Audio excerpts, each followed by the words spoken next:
Hey, good morning. I'm Councillor Glen, and today is Saturday, July the 13th. This morning, I'm at Fringewood Park, one of the nicest and one of the oldest parks here in our Stittsville community. Fringewood, of course, is one of the oldest neighborhoods. I'm just on the edge of the ball field. There's a soccer field. There's some beautiful, mature trees here. On the other side, there's a community center. There's a play structure. This is where they set up the community rink in the winter. Great place to come and explore. It's off of Fringewood Drive, which is accessible off of Hazeldean on one side, or you can come from Abbott and go onto Granite Ridge, and then that turns into Fringewood. Anyways, a nice spot to explore. I wanted to start today with something that's not in Stittsville technically. It's a little bit south. It's the intersection of Shea and Fluellen. That is in Rideau Jock Ward. That's Councillor David Brown. He has been working diligently on getting some short-term and longer-term fixes to that intersection. I'm aware of a couple of collisions in the last week, and it seems like almost every week there's a collision there.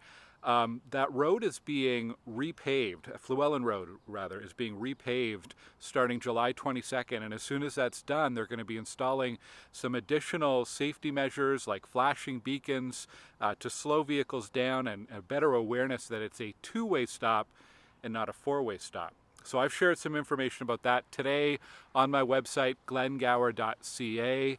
Unfortunately, it is not as simple as putting up a four-way stop because of the offset, because of how Shea Road crosses at two different locations. So it's such a large offset, you might be creating an even bigger safety issue if you were to install more stop signs. The long-term solution is realigning Shea Road into a four-way stop or traffic lights or a roundabout. That is something that's being worked on, but it involves acquisition or expropriation of property potentially, which is an expensive process and a long process. But Councillor David Brown is working on that. I'm supporting him in that, and you can find information on my website about what's being done. This week I was really happy to see our last council meeting before a bit of a summer break. We get a short break, 6 weeks between council meetings, although we have some committee meetings in there. By the way, City Council has the shortest break of any level of government. The provincial government was off from, early June until after Thanksgiving. Federal government was off from mid-June to September. City Council's off for about a month, give or take. We all still work very hard in the off season, but it's nice to not have those long committee and council meetings taking up a large portion of our day. One of the things we did approve at council unanimously, thank you to my colleagues, is a area speed reduction for the Fernbank crossing, Blackstone and Abbotsville crossing neighborhood between Robert Grant Avenue and Terry Fox. All roads in that area will be 40 kilometers an hour. Currently, Rouncy and Cope and Abbott and Cranesville are 50 kilometers an hour, but they will be down to 40 kilometers an hour in that neighborhood, which is a good thing. The signs will be going up later this summer. And again, there's information about that on my website. Some local updates. If you live on Friendly Crescent, wondering what's going on there with the pumping station, they're decommissioning it. It's no longer needed, so there's work underway to complete the decommissioning. Mississippi Valley Conservation Authority this week on Tuesday afternoon, they have a online meeting about updates to their land conservation strategy. They're doing a consultation process, engagement process to get feedback on land conservation, and invite people to check that out on the Mississippi Valley website. There's a survey you can fill out, and then there's that meeting on Tuesday afternoon. On my website, I've got a couple things, lots on my website, right? We update it almost every single day, so check it out often. There's a development update, so what my team has done is summarized all of the development files that are currently going through the review process. There are a lot of them, about 20 of them, so you can see the status of those, where they're at in the development process. I've also posted a link to some things I've written about the new data that's been released from the Origin Destination Study. And this is part of the background work happening to develop the city's transportation master plan. And it was a massive study done in the fall of 2022 to figure out where people were going in the city, by what mode, by car, by bike, by bus, and so on, and what they were going for. Was it for work? Was it for school? Was it for shopping? Was it for recreation? So, there's a lot of bugs here.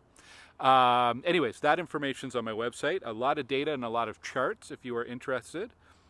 And a couple of reminders about OC Transpo. First of all, there's an LRT maintenance period coming up over the next 2 weeks, starting on Monday.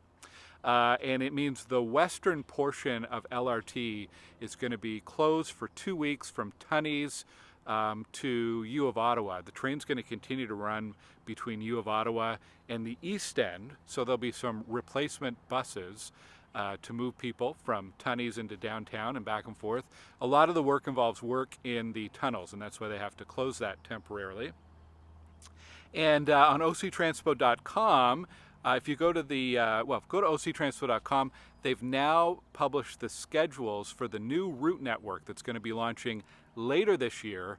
That'll happen once they launch Line 2 and Line 4 LRT. So we're getting some extra additional routes and service here in Stittsville.